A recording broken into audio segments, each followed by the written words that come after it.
Bonjour à tous, je suis Vincent Nepozo Alamana, responsable du bureau d'assurance des stages à l'école de Fondangalo au Cameroun.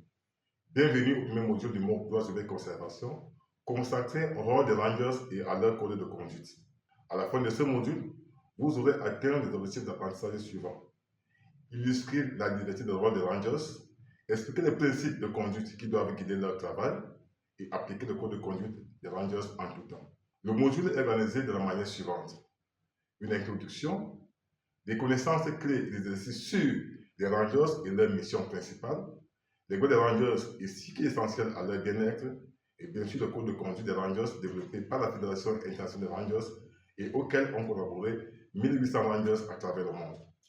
Une section dédiée aux partages d'expérience et aux bonnes pratiques dans laquelle vous découvrirez les expériences des rangers à travers le monde, l'arbre à problème qui est un outil d'analyse pour identifier les problèmes et trouver des solutions efficaces, une section apprentissage par des visuels qui vous offre une manière ludique de revoir certains messages clés du module accompagnés d'illustrations. Une section ressources qui fournit des liens vers toutes les ressources utilisées pour construire le module, ainsi que des ressources supplémentaires que vous pourriez souhaiter consulter. Enfin, la section évaluation qui vous permettra de tester vos acquis et les améliorer en répondant à des questions sous diverses formes. Ce premier module, comme tous les autres prochains modules, est un cours en ligne autonome que vous pouvez suivre à votre rythme. Il faut environ 10 heures pour le compléter, sans compter l'examen final, que vous pourrez passer à votre convenance. Le cours est composé de plusieurs activités, généralement organisées comme suit. Exercice. Chaque exercice consiste principalement en des vidéos courtes, des études de cas ou des documents suivis des questions. Point clé.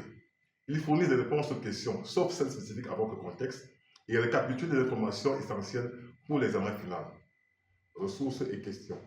Ces éléments sont conçus pour guider votre apprentissage et vous aider à retenir et contextualiser les connaissances.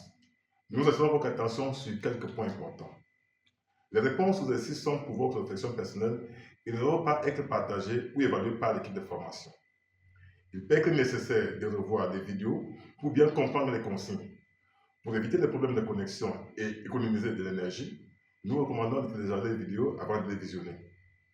Si votre accès à Internet est limité, vous ne pourrez peut-être pas consulter toutes les ressources.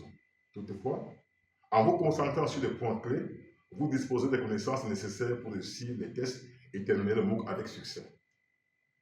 Un soutien hors ligne est disponible tout au long du cours via un forum dédié. Il vous est également proposé des discussions optionnelles en direct avec des facilitateurs chaque mois pour répondre aux questions fréquentes et aux défis. Si vous ne pouvez pas y assister, les enregistrements seront accessibles.